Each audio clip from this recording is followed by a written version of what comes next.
In ancient Rome, every August 23rd was a celebration dedicated to Vulcan, the god of fire and volcanoes.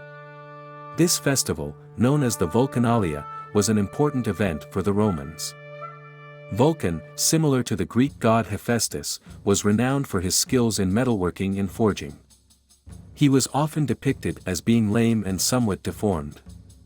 The Vulcanalia involved large bonfires which gave the Romans a sense of control over fire's destructive powers. This was particularly significant during the hot and dry summer months. Vulcan's association with volcanoes was evident. Remarkably, the eruption of Mt. Vesuvius in Pompeii occurred the day after the Vulcanalia festival concluded.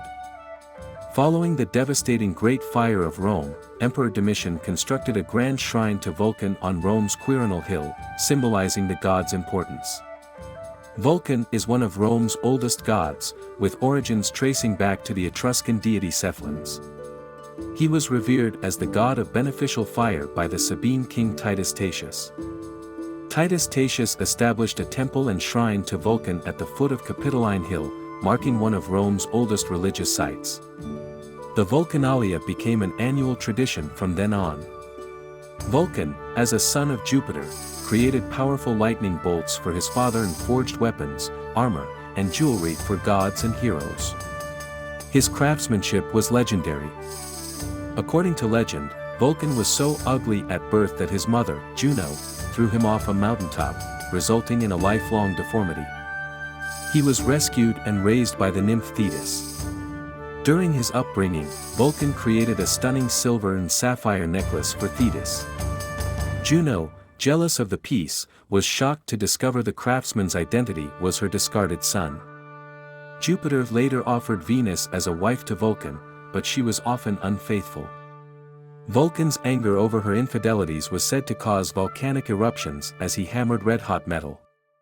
The celebration of Vulcanalia during the intense summer heat was a strategic attempt to prevent fires. Romans hoped to protect their grain stores and city by honoring the fire god. Romans lit large bonfires and made sacrifices of small animals and fish during the Vulcanalia, symbolically protecting the city from fire's wrath. Cloths were also dried in the sun. In 64 CE, the Great Fire of Rome devastated the city for 6 days, leaving only 4 districts untouched. Many believed it was a message from Vulcan. Emperor Nero organized relief efforts after the fire, though rumors spread blaming him for the disaster. He, in turn, blamed the Christians, leading to further unrest. Domitian, Nero's successor, expanded the annual sacrifices to include red bulls and built a more magnificent shrine to Vulcan on the Quirinal Hill. Pliny the Younger noted that the Vulcanalia marked the time to start working by candlelight, signifying the year's shift. He also documented the eruption of Mt. Vesuvius in 79 CE. Witnessing the eruption from Misenum, Pliny described the falling ashes, pumice, and blackened stones. The darkness was intense, relieved only by torches and lamps. Today, modern Roman pagans continue to celebrate the Vulcanalia in August. They honor Vulcan by holding bonfires and making sacrifices, maintaining the ancient traditions. Modern celebrations may include sacrifices of grains like wheat and corn, echoing the original intent to protect the city's granaries. Honoring Vulcan through these rituals keeps the ancient Roman heritage alive and connects people to their historical roots. The festival of Vulcanalia serves as a reminder of the power of fire and the ancient attempts to harness and respect such a formidable force.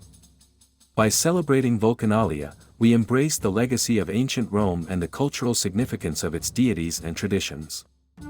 Whether you're a scholar of ancient history or a modern pagan, the story of Vulcan and his festival is a fascinating glimpse into Rome's past.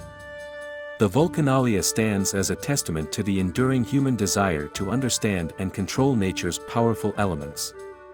So, as August 23rd approaches, consider lighting a bonfire or making a small sacrifice to Vulcan, paying homage to this ancient god of fire and forge.